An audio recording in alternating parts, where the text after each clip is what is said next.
The president also said that former Democratic Senator Joe Lieberman is a leading candidate to be FBI director. And Elaine, the president, according to sources, has been just so frustrated with the fallout resulting from the firing of James Comey that he's actually looking at shaking up his own senior staff.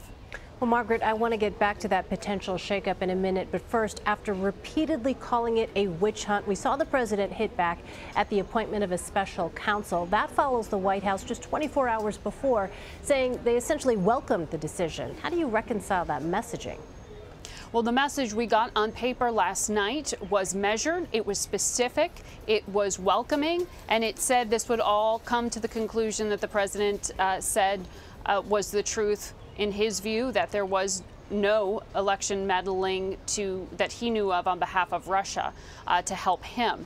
So that written statement, very different from when you hear from President Trump himself, and that's something that his own communications team acknowledges, that the president will always speak for himself and be the man he was on the campaign trail, which is not polished politically or rhetorically. He sort of shoots from the hip. The problem is that in doing so, people say, well, he shoots himself in the foot sometimes because he continues to create more problems for himself. With these comments today and tweets earlier today, the president has once again drawn questions about whether he's trying to influence an ongoing investigation and whether he is undercutting the authority of former FBI director, now special counsel Robert Mueller. When you typically get these types of statements from the White House, you would expect to see at least some promise of any support needed we will provide, or we hope this all, ends quickly and impartially, and we didn't get any of that from President Trump.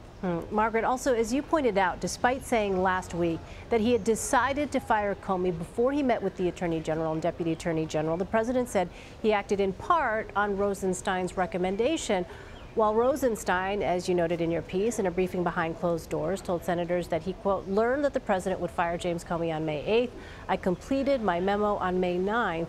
That's according to Senator Chris Coons. So how problematic are those conflicting timelines for the president?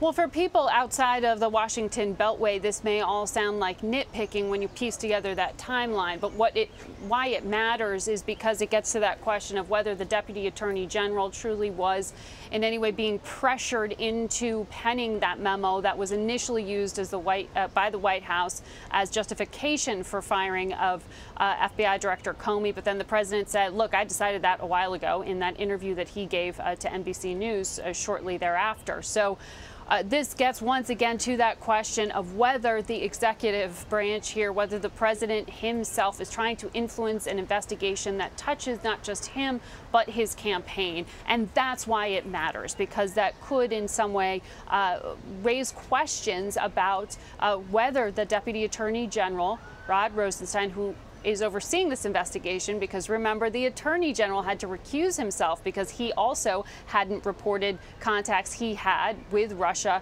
while working on the Trump campaign. So it's really on the desk of Rod Rosenstein to see that this is carried through. And by bringing in this special counsel, that was in some ways seen as an offset to the damage that had been done when it was his letter that was used to blame, basically, to fob off responsibility on him. And so this is why we're all trying to piece together this timeline. Well, and Margaret, as we saw the president himself directly taking aim at these issues during Thursday's presser, you've noted the frustration and potential for a shakeup. Where are the president's frustrations anchored right now specifically? Well, from talking to senior White House officials, those around President Trump's inner circle, they continue to see all of this reporting, this drip, drip, drip of evidence, and all of these reports of Russian meddling that have touched Trump's campaign members and people around him as just bogus. That is what they view here. They don't view any of these claims as legitimate. They are wholly dismissive of them. And so that is the vision through which the president, the lens through which the president is looking at this. And so he thinks this is a PR problem. And he is blaming, in many ways, his communications staff for the continued reporting.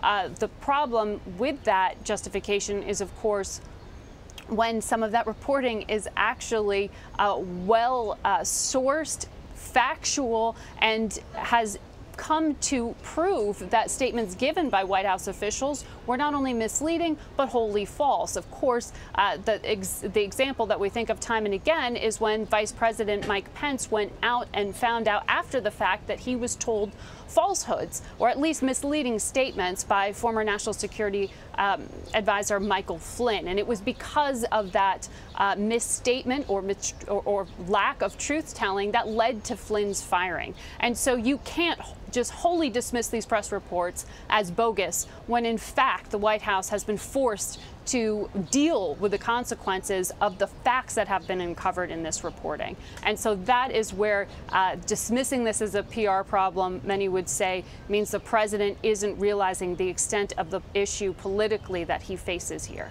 And perhaps, even more significantly, if we do see a criminal and counterintelligence investigation ongoing at the FBI actually lead to a conclusion.